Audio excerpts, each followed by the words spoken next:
Hola, soy Alfredo Pablo y les saludo de este rincón de la fe, este rinconcito donde podemos compartir tantas cosas de lo que el Señor quiere mostrarnos. Es un rincón de la fe en el cual en varias etapas mostramos diferentes aspectos del crecimiento y la formación en los caminos de la fe precisamente. Y estamos ahora cubriendo un taller sobre la intercesión que se titula nada más y nada menos que Se buscan intercesores.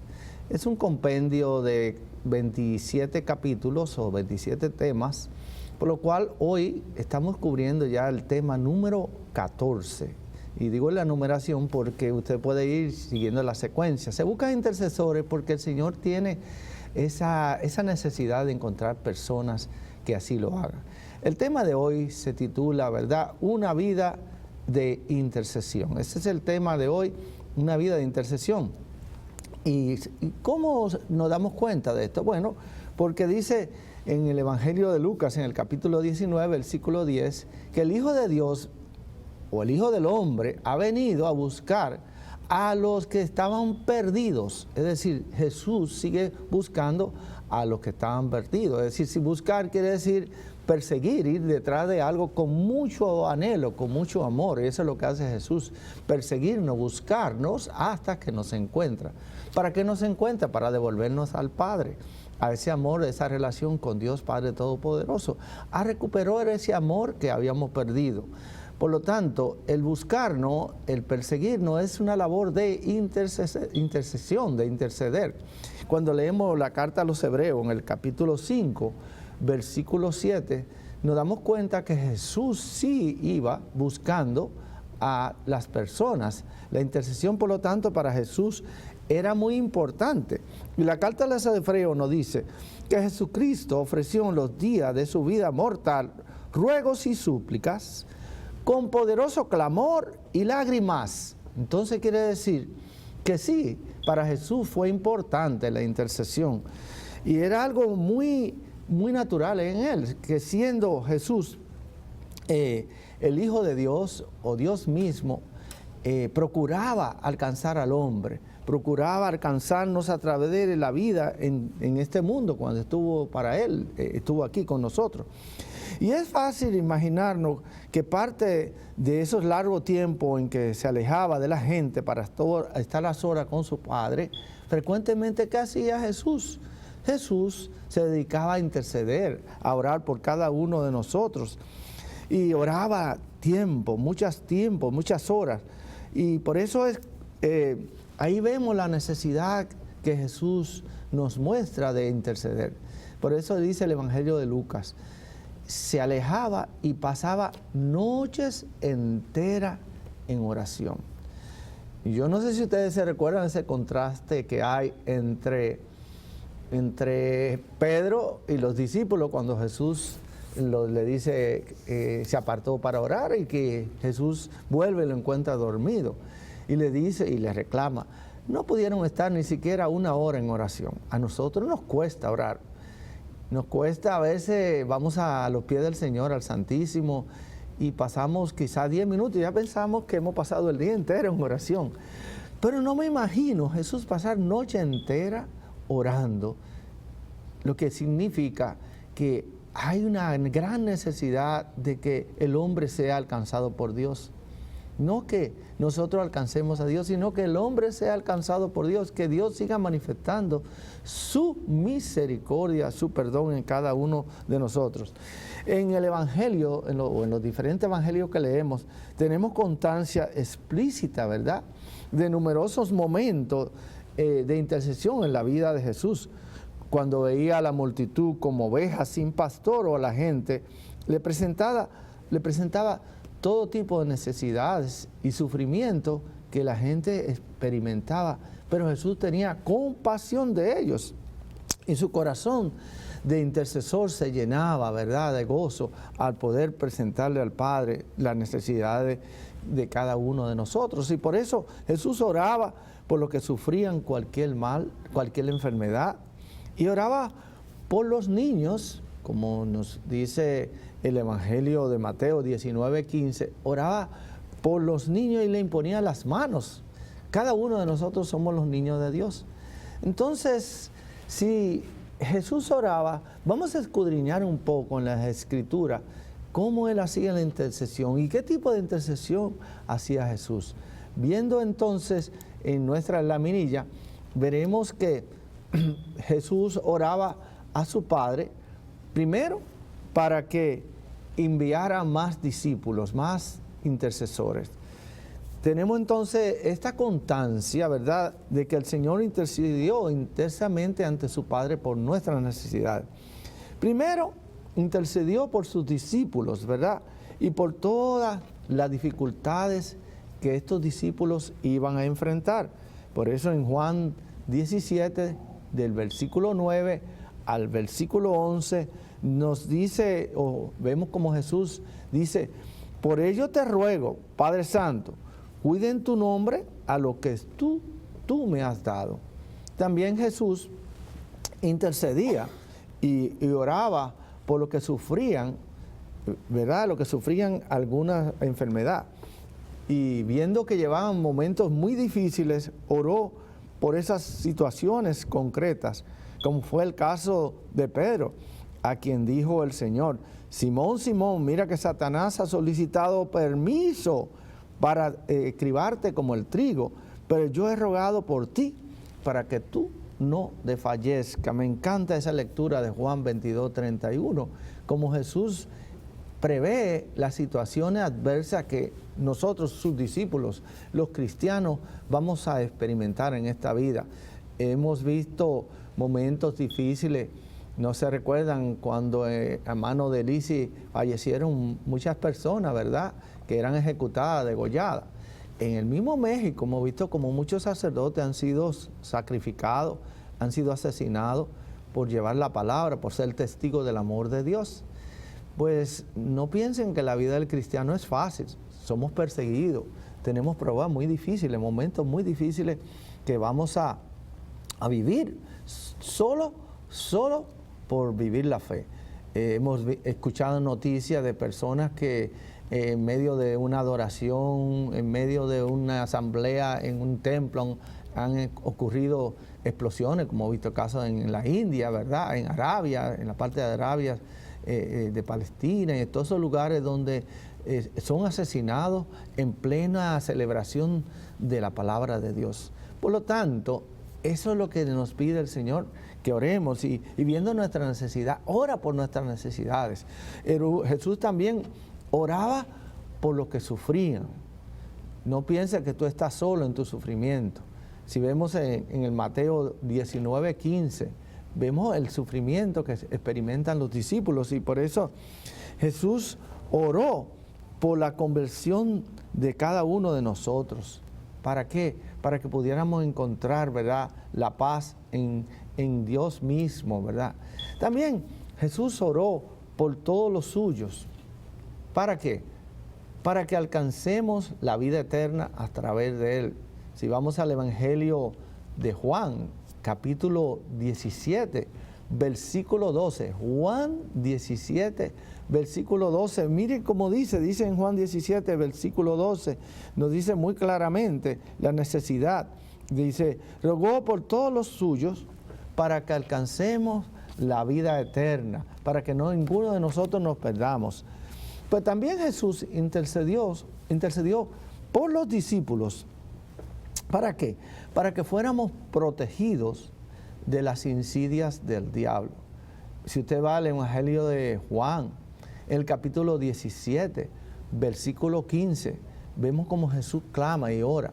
Entonces, en esa parte que descubrimos en las Escrituras, nos damos cuenta que hay diferentes maneras en que intercedemos, y Jesús nos va mostrando en diferentes situaciones de la vida cómo es que intercede por cada uno de nosotros. Y es la manera que como intercesores nosotros tenemos que aprender a descubrir la necesidad que otros tienen. Por eso vayamos al Evangelio de Juan, en el capítulo 17, versículo 15. Mire cómo dice: no te pido que los retire del mundo, sino que los guarde del maligno. En pocas palabras, lo que hay en el mundo es la persecución. El diablo sabe que su tiempo ha llegado al final, ¿verdad? Pero está dando los últimos coletazos a ver a quién se lleva, a quién arrastra consigo.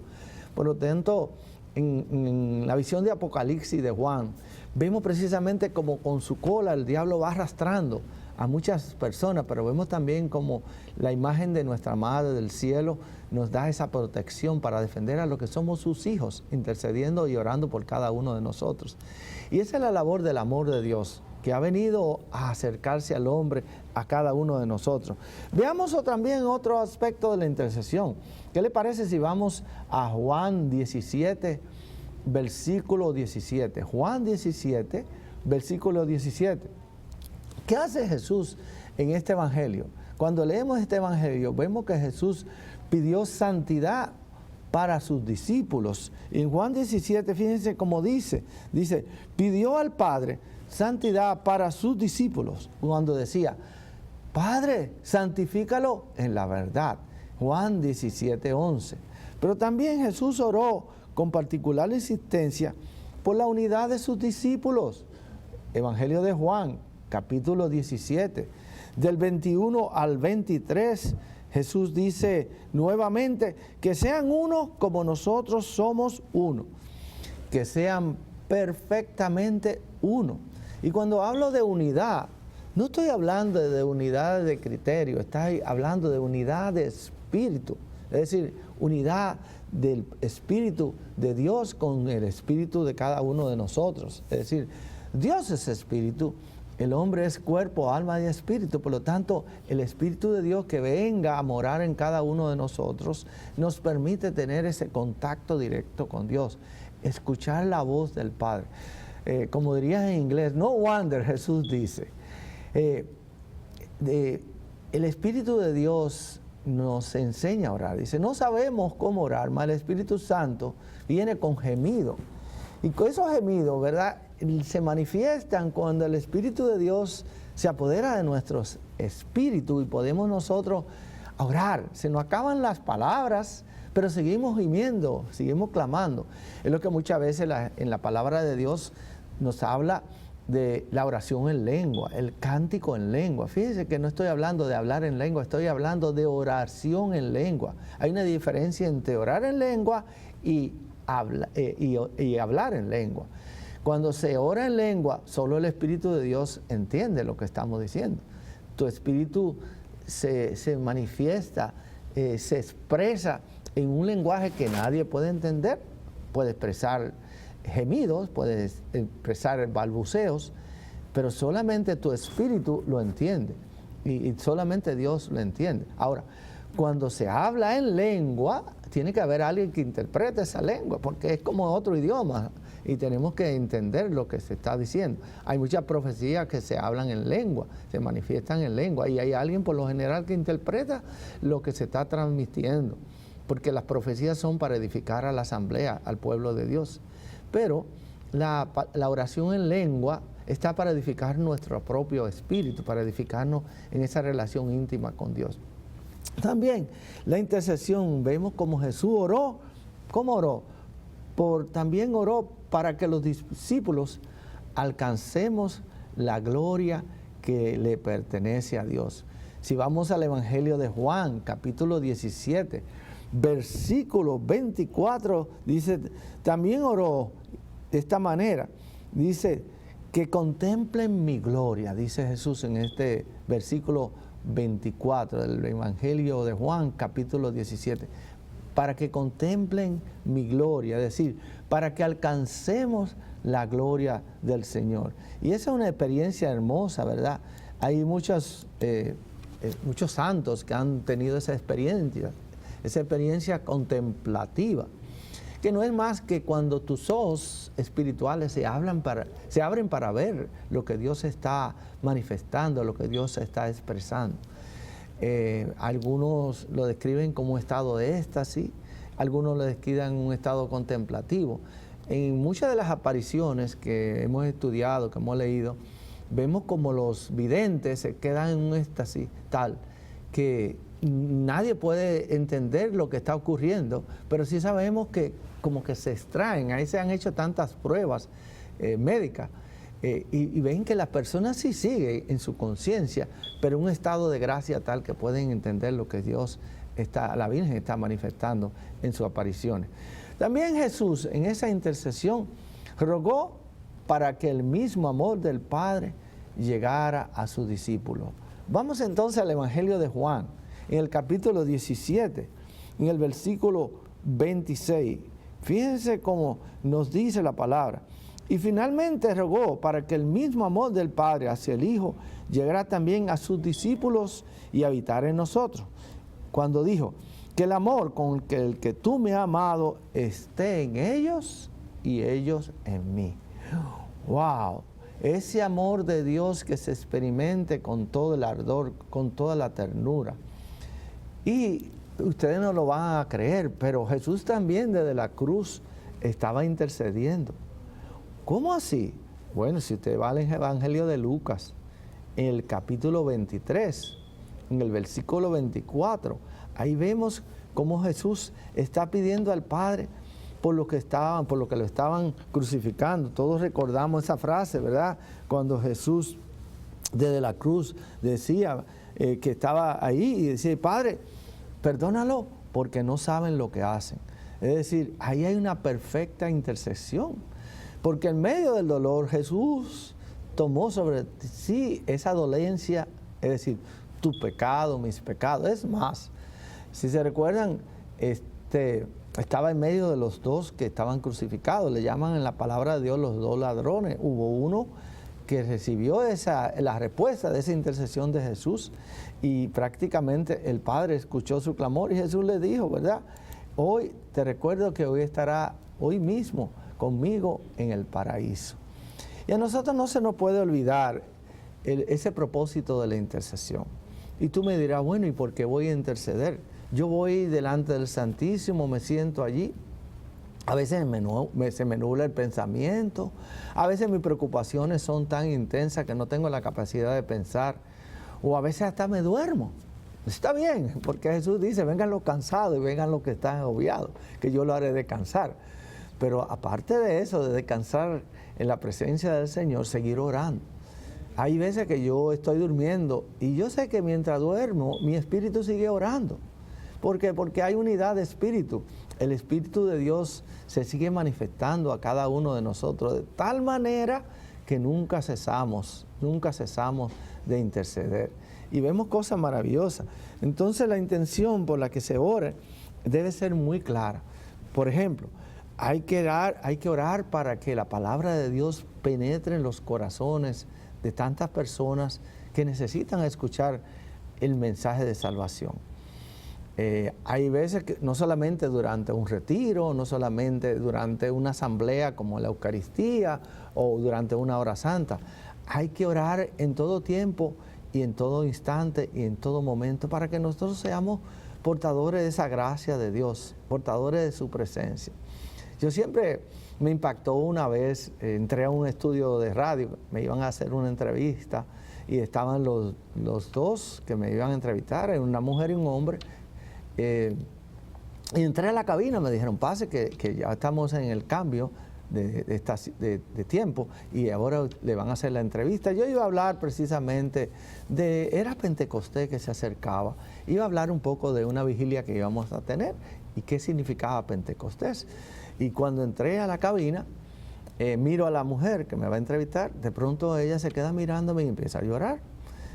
Se le empezaron a salir las lágrimas. Miro hacia el hombre y él también está en ese mismo estado así, como muy compungido, como un poco lloroso. Y no había empezado todavía el programa y le digo, una pregunta, ¿ha pasado algo, alguna noticia que mientras yo esperaba no me he enterado?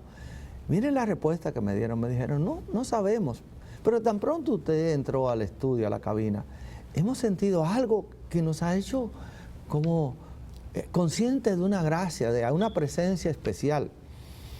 Y yo dije, wow, yo no he experimentado nada, pero Dios nos usa de tal manera que a veces sin abrir las palabras, sin usar las palabras, sin abrir la boca, Dios predica, Dios evangeliza.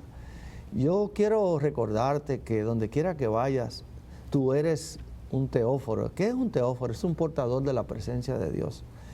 Por lo tanto, predicamos y evangelizamos muchas veces con la presencia más que con las palabras, más que con otras acciones. El estilo de vida, la forma como nos expresamos, como nos comportamos, nos permite ser portadores de una gracia. Y ese día, antes de que abriera mi boca en el programa, ya el Señor estaba ahí, estaba en medio de nosotros, tocando los corazones, transformando la vida de esas personas. Yo sé que a partir de ese día, y después obviamente de lo que el Señor habló a través del programa, la vida de estos dos no fue igual. La vida de cada uno de ellos fue diferente. Y pasó un tiempo, y un día estaba yo dirigiendo un retiro para hombres, y cuando estaba ahí, se me acerca uno de los participantes y me dice: usted no me recuerda, ¿verdad? Digo, yo no, refrésqueme la memoria. En este ministerio, una vez tantas personas, recuerda cara, pero uno no ubica de dónde vienen, o dónde estaba, o dónde lo encontró. Y me dice: yo soy aquel personaje que le entrevistó, aquella persona que lo entrevistó a usted día en la cabina, y tuve esa experiencia. Desde ese día, yo sentí una necesidad de buscar más de Dios. Wow, yo le dije: wow, Señor, verdaderamente tenemos que tener cuidado, pero también tenemos que tener razón para entender lo que Jesús dice, que en todo tiempo, en todo momento estamos clamando ante el Dios Padre Todopoderoso, porque en el nombre de Jesús, al ser cristiano, al ser bautizado de nuevo en el Espíritu, somos intercesores, no en un solo momento, somos a tiempo y a destiempo. Por eso te dejo con esta frase: ¿no sabes tú que eres templo del Espíritu de Dios? ¿No sabes que tú eres templo del Espíritu Santo? Por eso, trata de ver cómo te comportas, porque quizás es el único evangelio que tu hermano va a leer en este día. Que el Señor te bendiga, el Señor te llena de tu paz. Ánimo, recuérdate que Dios te busca a ti porque necesita de ti como intercesor. Gente y personas dispuestas a clamar en todo momento para que la misericordia de Dios se siga derramando en cada corazón y en cada ser humano. Así sea. Bendiciones.